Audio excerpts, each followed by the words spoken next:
अस्सलाम वालेकुम everyone, this is me सूफिया खान और आप सभी का स्वागत है सूफिया की दुनिया में। तो मेरे को शूट करने जैसा तो कुछ नहीं था। शादी की तो मैंने बहुत ही कम शूट की हूँ। तो यहाँ पे मैं आपको अपना आउटफिट चेक दे रही थी और उसके बाद मेरे भाई लोग खाना खा रहे थे, तो मैं बोली थोड़ा सा चखा तो देख लूँ कि खाना है कैसा। और खाना बहुत अच्छा बनता है, स्पेशली गाँव का खाना और डेक का खाना अगर आप खाओ, भले ही वहाँ की मिनिमम डिशेस रहती है लेकिन वो बहुत अच्छी डिश रहती है। फिर उसके बाद मैं आपको अपना आई मेकअप बता रही थी कि मेरा आई मेकअप अब तक नहीं हटा इतनी गर्मी होने के बाद भी। So this is my full outfit. फिर उसके बाद हुई ब्राइड की एंट्री, तो वो तो आप खुद ही देख लो।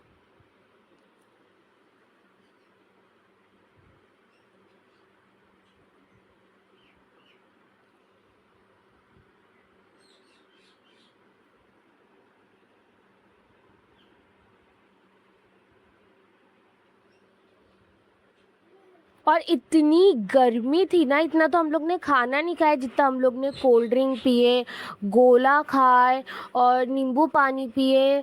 हर 5-5 मिनट में हम लोग कुछ ना कुछ मंगा रहे थे पीने के लिए, और सभी को इतनी प्यास लग रही थी ना, इतना पीने के बाद भी हम सबको इतनी प्यास लग रही थी कि क्या बहुत ही ज़्यादा गर्मी थी। तो मैं एक ही चीज़ बोलूँगी, गर्मी में शादी मत रखो प्लीज़। तो मैं यहाँ पे यही बता रही थी कि सबका मेकअप ऑलमोस्ट हट गया था मगर मेरा ज़रा सा भी नहीं हटा था, ज़रा सा भी नहीं, क्योंकि मैं अपने साथ फैन लेके घूम रही थी, दैट इज़ द रीज़न। और मैं यहाँ पे यही बोल रही थी कि स्टार्टिंग में सब इतना रेडी होके आए थे, सब इतना रेडी होके आए थे और पूरे हॉल में ना बस दुल्हन के पास ही कूलर लगा था। तो हम जितने भी कजन्स थे ना, सब दुल्हन के पास जाके बैठ गए, चेयर लगा के कोई स्टेज पे ही बैठ गया और सब ऐसा बैठे थे ना इतना बेजार होके। और के साथ थोड़े बहुत क्लिप शूट की, थोड़े बहुत फोटो शूट की और उसके बाद हम सब सैड हो गए थे क्योंकि अब विदाई का वक्त था और कोई भी एक दूसरे के सामने नहीं रो रहा था, सब इधर उधर जाके रो रहे थे। और उसके बाद मेरे पास कोई शूट करने के लिए कोई भी क्लिप नहीं थी, क्योंकि मैं बोली ना, मैंने शादी में बहुत ही ज़्यादा कम शूट की हूँ। तो मैं आपको मेरा फुल आउटफिट बताती हूँ शादी का, जितने भी मैंने फ़ोटोज़ क्लिक की हूँ वो सब बताती हूँ। तो ये ही मेरा फुल आउटफिट था और मैं बहुत ऑब्सेस्ड थी अपने आउटफिट से, क्योंकि अब बहुत अच्छा आउटफिट था मेरा। और उसके बाद मेरी एक कज़न के साथ मेरी ट्यूनिंग भी हो गई थी। फिर उसके बाद नेक्स्ट डे हो गया था और मैं होटल से निकल रही थी, क्योंकि कोई रस्म ऐसी रहती है कि ब्राइड के घर पे सुबह नाश्ता लेके जाते हैं, तो वो ही सब हम कज़न्स मिल के जा रहे थे। तो फिर हम सब वहाँ पे, क्योंकि अब बहुत करीब घर था ब्राइड का, तो हम सब नाश्ता लेके वहीं पे जा रहे थे। फिर हम सब ब्राइड का वेट की और हम सब यही बातें कर रहे थे कि एकदम से सडनली आप जो बहन के साथ बचपने से बड़े हो और सडनली वो आपको एज अ ब्राइड दिखे तो बहुत रोने वाली फीलिंग आती है। इसके बाद ब्राइड आई, हम उनसे बातें किए और ब्राइड के कान का जो सुराग था वो बहुत छोटा था, तो उनके कान में ना वो सोने के जो बड़े कान के रहते वो जा नहीं रहते, तो उनको उनकी बड़ी बहन पिना रही थी। उसके बाद सबने नाश्ता किया और ब्राइड अपने हाथों से एक एक को खिला रही थी नाश्ता।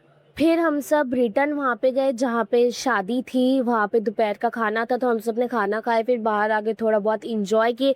शादी ख़त्म होने के बाद भी सबकी मेहंदी ख़त्म नहीं हो रही थी, उसके बाद सबको मेहंदी लगाए और सब रिसेप्शन के लिए रेडी हो गए। और मैंने आपको बिल्कुल नहीं बताई थी कि मैं कैसे रेडी हो रही हूँ, मैंने आपको मेकअप ट्यूटोरियल भी नहीं दी। इसका मेकअप ट्यूटोरियल ज़रूर आएगा आगे, और भी बहुत इंटरेस्टिंग ब्लॉग आने वाले, तो प्लीज़ स्टे ट्यून।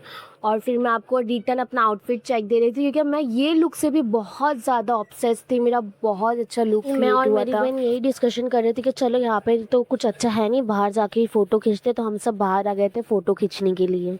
अभी हम लोग फाइनली जा रहे हैं घर। मैंने ब्लॉग बहुत कम शूट की क्योंकि आज रिसेप्शन था और कुछ ज़्यादा हुआ भी नहीं, बस हम लोग रेडी हुए जा गए।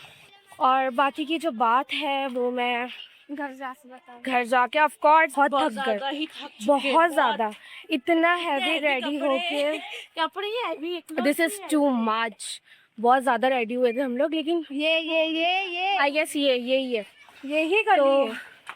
मुझे तो मैं खत्म होने के बाद का है। I am very obsessed my look. कुछ कुछ मैं फोटोज बता दूंगी आपको, ठीक है।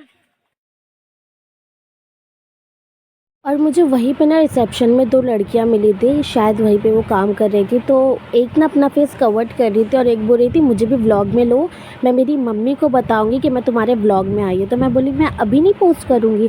तो वो बोलती है आप जब भी करोगे ना तो मैं रोज़ आपके चैनल पे देखती रहूँगी और मेरी अपनी मम्मी को बताऊँगी। और लिटरली गाइस जो अपना फेस कवर्ड कर रही थी ना पीछे से, तो वो उसको बोल रही थी कि नहीं तू भी तेरा फेस दिखा, अपन व्लॉग में आएँगे कल, अपनी मम्मी को बताएगी। और एक बहुत ही ज़्यादा शाइन कर रही थी, बहुत शर्मा रही थी, तो वो नहीं कर रही थी। और ये इतने पोजेस कर रही थी ना, जब भी मैं जल्दी-जल्दी में मेकअप करती हूँ ना, जभी भी इतना सही होता है। और ये मेरा जल्दी-जल्दी का ही मेकअप था। तो बस अगर आपको ये व्लॉग अच्छा लगा हो तो please do like, comment, share and subscribe and press the bell icon. Watching for videos, more updates. अल्लाह हाफ़िज़।